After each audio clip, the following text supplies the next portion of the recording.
देश में मुसलमानों को डराया जा रहा है, मस्जिदों और मदरसों को गिराया जा रहा है और अब जमीयत उलमाए हिंद के अध्यक्ष मौलाना अरशद मदनी ने केंद्र सरकार पर ऐसा हमला बोला है जिसने देश की राजनीति में नया तूफान खड़ा कर दिया है। दिल्ली में जमीयत उलमाए हिंद की 2 दिवसीय कार्य समिति बैठक के दौरान मौलाना अरशद मदनी ने कहा, मुसलमान न कभी झुका है और न कभी झुकेगा।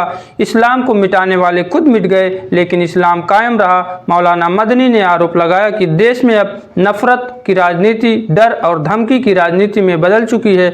उन्होंने कहा कि मुसलमानों को यह एहसास दिलाने की कोशिश हो रही है कि उन्हें अब शर्तों पर जीना होगा। मदनी ने दावा किया कि मस्जिदों, मकबरों और मदरसों को अवैध बताकर गिराया जा रहा है और लगातार ऐसे आदेश लाए जा रहे हैं जिनका मकसद इस्लामी पहचान को कमजोर करना है। इतना ही नहीं, उन्होंने साफ कहा कि पहले की सरकारों ने मुसलमानों को नुकसान पहुंचाया लेकिन मौजूदा सरकार इस्लाम को नुकसान पहुंचाना चाहती है।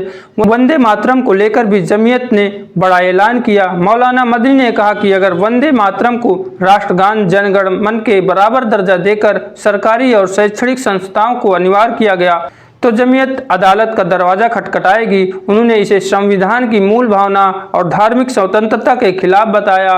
यूसीसी यानी समान नागरिक संहिता पर भी जमीयत ने सरकार के खिलाफ कानूनी लड़ाई जारी रखने की बात कही। मौलाना मदनी ने पश्चिम बंगाल और असम का भी जिक्र किया। उन्होंने आरोप लगाया कि वहां खुलेआम चुनाव आचार संहिता का उल्लंघन हुआ और मुसलमानों को सार्वजनिक रूप से धमकियां दी गई।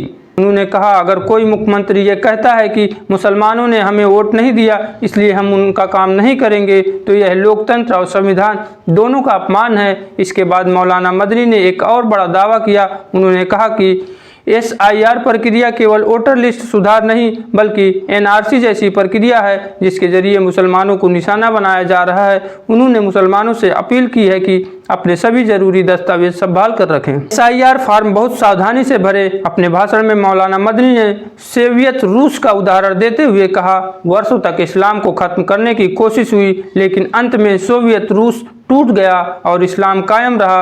उन्होंने कहा कि भारत का मुसलमान देशभक्त है, देश की तरक्की में बराबर का भागीदार है और हर मुश्किल समय में मुसलमानों ने अपनी देशभक्ति साबित की है। अब सवाल ये है, क्या देश की राजनीति अब खुलकर धार्मिक ध्रुवीकरण की तरफ बढ़ रही है? क्या मुसलमानों में डर का माहौल बनाया जा रहा है या फिर ये सिर्फ राजनीतिक बयानबाजी है?